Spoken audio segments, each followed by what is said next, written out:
Good morning, everyone. Welcome back to another beautiful insight from the Sefer Meishiv Nefesh. And we're speaking about this mitzvah that each of us have to live a life of simcha, of joy. It's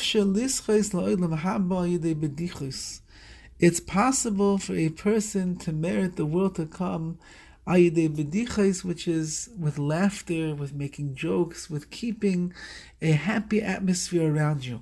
Olam haba, the world to come, which a person looks at because he learned a lot of Torah, he did a lot of mitzvahs, he has a lot of yiras shamayim, fear of heaven.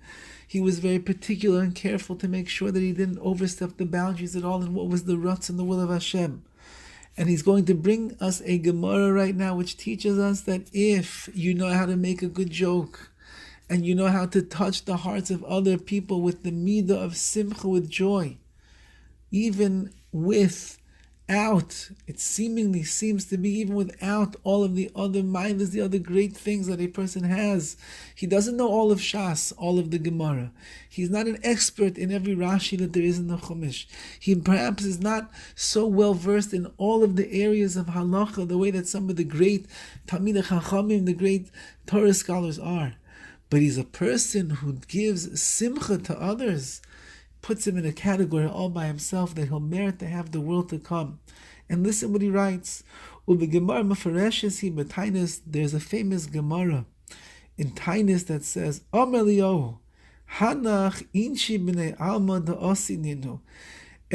ben Broika was one of the great sages. He was walking through the marketplace and he met with Eliyahu Hanavi, Elijah the prophet, and he asked him, who in this marketplace is going to merit the world to come? And he said, those two people over there. Those two people. So Baruch looked at them and he saw they looked like regular people. So he went over there and he said, what do you do? What do you do that merits you a place in the world to come? And they said, we are jesters. We are people who like to make jokes. We make those that are sad happy and laugh. That was the answer. Why do you are the ones that Eliyahu Navi chooses that's going to merit the world to come?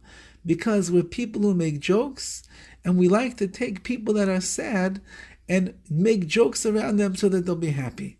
And Rashi explains over here, what does it mean? Smechim u'mesamchim b'nei Adam. We are happy and we bring happiness to other people. And this Rashi is a very big insight into the reason that a person has to cultivate and work with inside of themselves, acquiring this attribute of simcha. Because the only way that you can make other people truly happy is if you are happy yourself. If you have a light nature, if you know how to make a joke, if you know how to not take life so seriously and everything gets you down and knock you over, and the winds of pressure and stress and people, the way they deal with it, constantly come and annoy you and bother you and blow you over, then you won't be happy and you won't be able to bring simcha, but to bring happiness into the lives of others. But if you are generally a happy person, you know a good joke, you know how to keep lighthearted, you know how to not let all the little different details of life that could be overwhelming to get you down, but rather you keep your chin up and you keep above all of that and you live a life of happiness, of simcha, of tranquility, then you too will be able to bring happiness to others. May we be zeiche im Yetz Hashem, especially as Shabbos Kodesh is coming upon us, that the simcha that our nefesh, that our souls derive from the joy and the comfort and the pleasures of Shabbos, fill us with simcha, and in that way we can share that simcha with others. And then, as the Gemara says, those who are happy and bring happiness to others will merit the most wonderful of all treasures and gifts and rewards. And that is a beautiful place waiting after 120 years in Olam Haba, in the world to come. Wishing all of you a wonderful day. Have a wonderful Shabbos filled with simcha for yourselves, for your families, and the simcha that you're going to share with others. All the best.